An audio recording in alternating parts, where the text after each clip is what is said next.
nord-ouest du Brésil, au cœur de la forêt amazonienne, se trouve le plus vaste diocèse des Amériques, celui de São Gabriel da Cachoeira.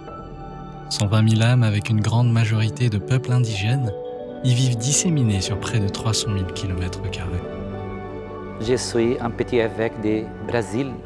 Je vis l'Amazonie, un grand diocèse qui s'appelle São Gabriel de la Cachoeira. Un diocèse très particulier.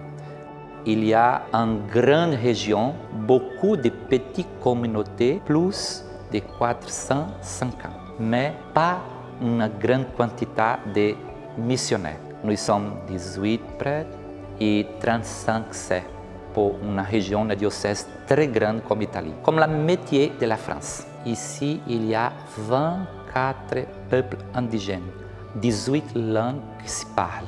C'est une expérience pluriculturelle. Toute la question de l'évangélisation se fait avec les bateaux. Ici, il n'y a pas de route, il y a uniquement une route. Il y a besoin de solidarité, d'aider les églises de l'Amazonie qui sont très pauvres et petites.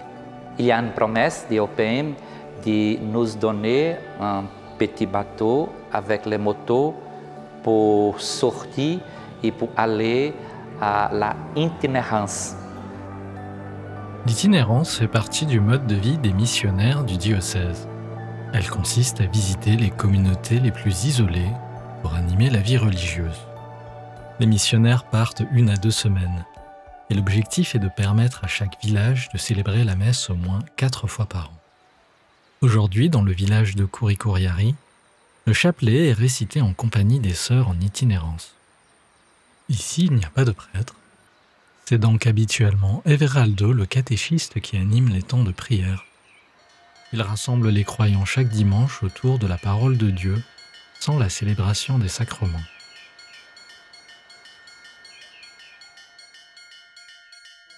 Mais ce jour-là, un prêtre italien, le père Maurizio, vient célébrer la messe. Infatigable, il continue à sillonner le Rio Negro toute l'année, malgré ses 74 ans. Dans les églises amazoniennes, les enfants occupent une place privilégiée. Ils sont assis au premier rang et sur les sièges les plus confortables.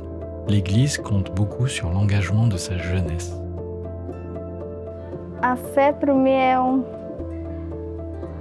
uma alegria, tipo assim. Aí eu sinto feliz, alegre e até hoje eu não penso em desistir. Preciso continuar e seguir a minha vida e aprender umas coisas que são importantes para Deus. Eu também sou catequista dos jovens. Como eu sou puxada mais a juntar os jovens, é difícil de aparecer quando é um encontro, né? Os jovens de hoje não pensam mais de aprender o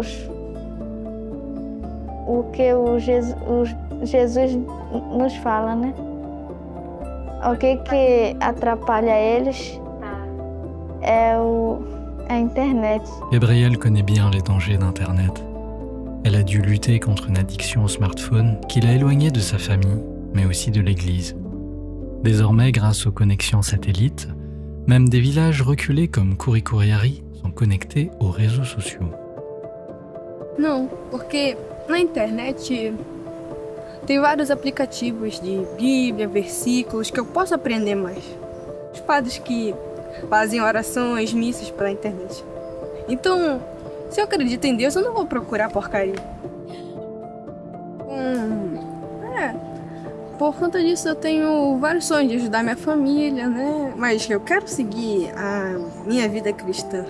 Bom, eu tô pensando em ser militar. Brasil, Amazonas, eu quero proteger. A Amazônia é très importante pour le monde. Pour nous ici, mas pour vous. Pour vous. Si n'est pas possible de conserver l'Amazonie, il y a une grande souffrance pour tout le monde. Quand je prends les bateaux et beaucoup des oiseaux, des papillons, beaucoup des eaux et la forêt très grande. Et c'est très petit. Mais pour moi, c'est un défi, mais c'est une grâce. Parce que Jésus, quand lui s'est incarné en notre condition humaine, il arrive à l'humanité très petit, dans la crèche. Après, lui s'est intégré, s'est donné dans la croix, très petit. Et après, il reste avec nous un petit morceau de pain. C'est très petit.